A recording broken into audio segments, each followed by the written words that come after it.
Yo Taylor back here at the Style Table on My Style Mondays, and I'm here with the founder and creative designer and director of Dry Ice Fashion.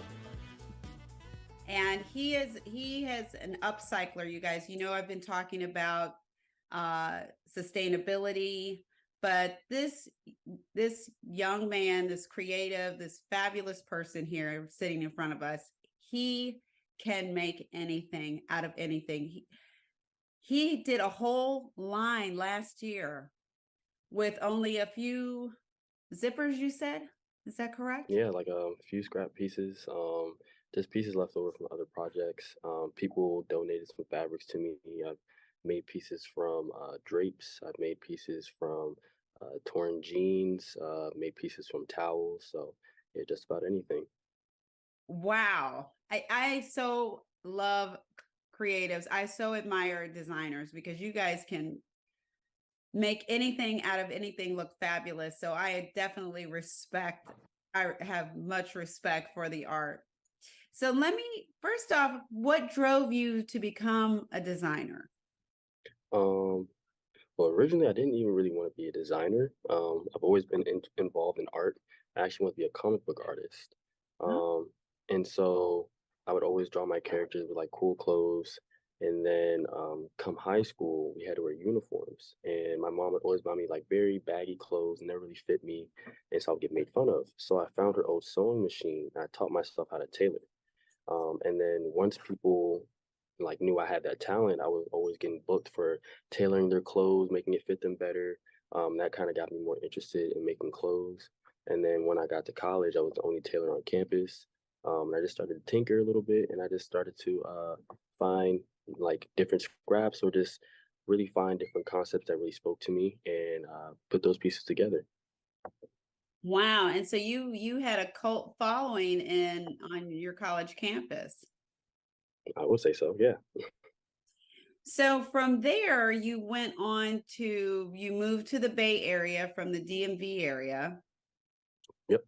And so how did you make your way there? Because it is, there's a lot of clothing manufacturers there. Did you decide to continue on your craft while you were there? Definitely. So I went out to the Bay. I was a fifth grade teacher, and working with kids is always a great time because they're very creative.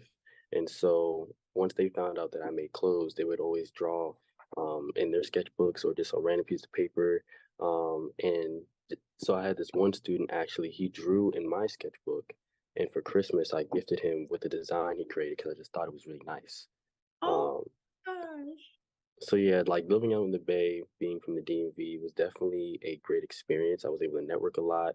Like you said, there's a lot of manufacturers, and there's definitely a lot of like more organic warehouses full of just fabrics. It's not like your regular retail stores, like the big companies. It's like really mom and pop owned fabric stores. So I thought that was pretty cool and a great resource to have.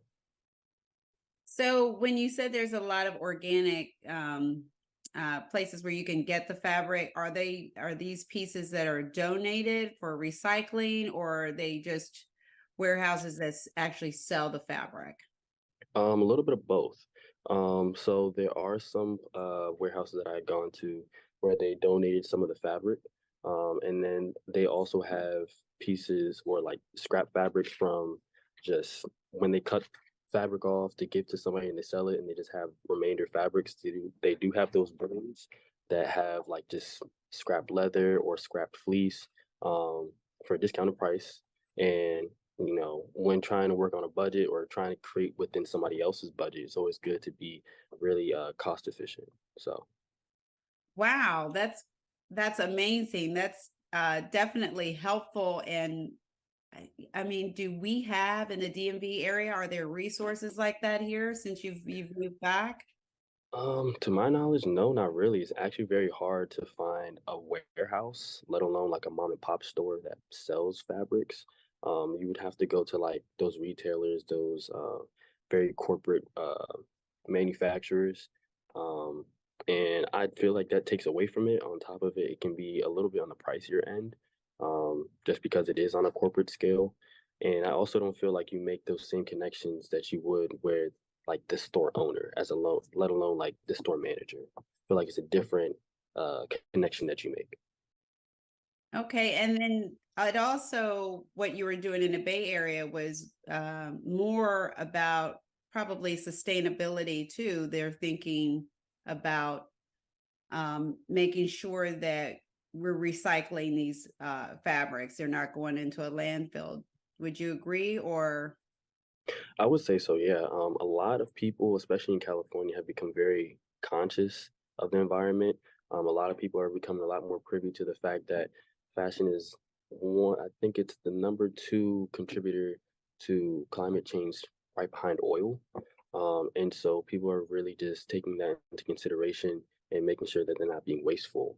And so a lot of the manufacturers and warehouses out there are very conscious and mindful about, even if they aren't able to sell those scraps, they're able to donate it to somebody else. yeah, I see. I think that's fantastic. That's what I'm totally preaching, and I'm so glad that we're collaborating on a project, doing another fashion show for you here in the Columbia, Maryland area on the 11th of November. But I wanted you to tell us about your very first fashion show in the Bay Area. It was very successful, and you ended up in art galleries and everything. So that speaks, to your talent. So starting with the fashion show, that was my first fashion show that I had on that scale. And it was called The Release.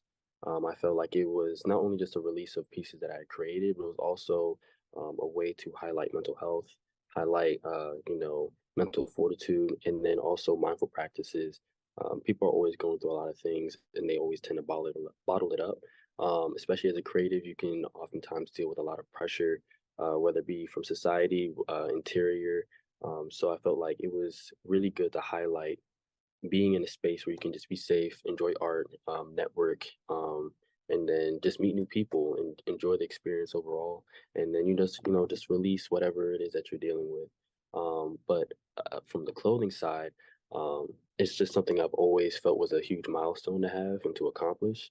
And so I really did want to be able to release some pieces, let people see it in live time, not just on social media or just on a website, but really be able to like analyze it. I feel as though a lot of people in this profession tend to feel as though they have to be invited to New York Fashion Week as opposed to like just showcasing their own work. And so it was really a great experience. I met a lot of new people. It was definitely nice to see people that I've never known before actually come out. I didn't even know like how they found out about it, so that was a great experience. I had some musical guests. Shout out Icee. Very glad that she was able to come out and share her music, her amazing voice. And then Lovey, she definitely was like the brains and like the backbone of the show. She definitely kept me calm. I was a little nervous, but she made sure to remind me like why we're here, and then being very mindful of like we can't talk about releasing all that you're dealing with and yet still be super anxious. Yeah. And so that kept me very grounded. Um, and then shout out to all my models that came out, and then all especially the supporters that came out. And then as far as the art gallery, so I was blessed enough to have one of my pieces exhibited in the Fillmore. It was in the Triple ACC, it's the African American uh, Arts Complex. There you go, Arts Complex. Um, and this was one of my first jackets that I ever made. It was a reversible jacket that I made from curtains. My friends were just like, "Hey, we have these old like satin curtains. We're gonna throw them away. I don't know if you can make anything out of it." And so I decided to make a reversible jacket. Everything is completely upcycled. Only thing that I bought was a zipper, because I need a reversible zipper so you can zip it on both sides.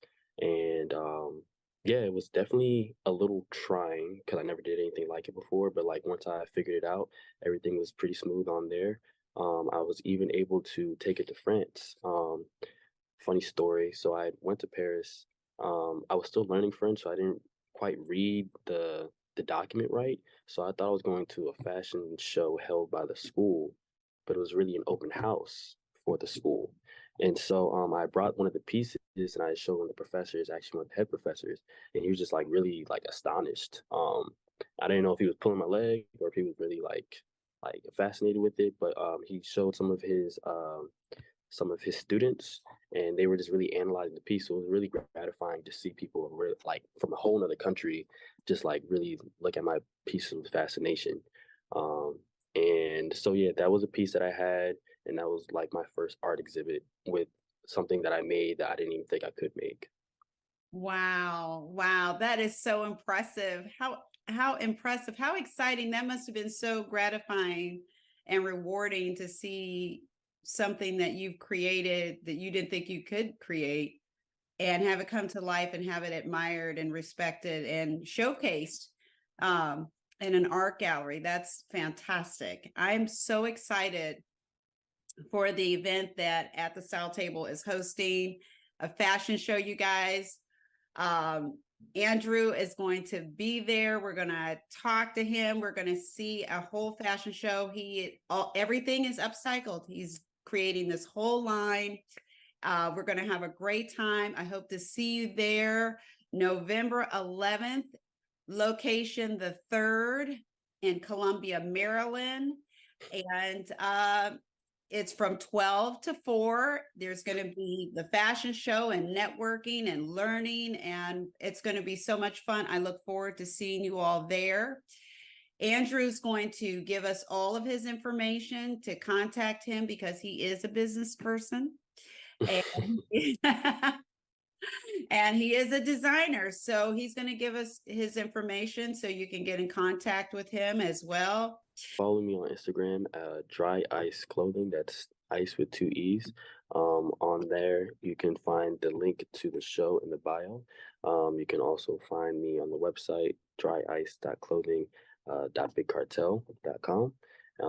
And that is the ways in which you can find me. It'll have a link to my flow code as well as tickets to the show. So. You know where you can find me at the Style Table, at the Style Table LLC on Facebook and YouTube channel, my official YouTube channel. Please follow me and subscribe. I will see you next Monday on My Style Mondays, every Monday at 7 p.m. Bye, you guys.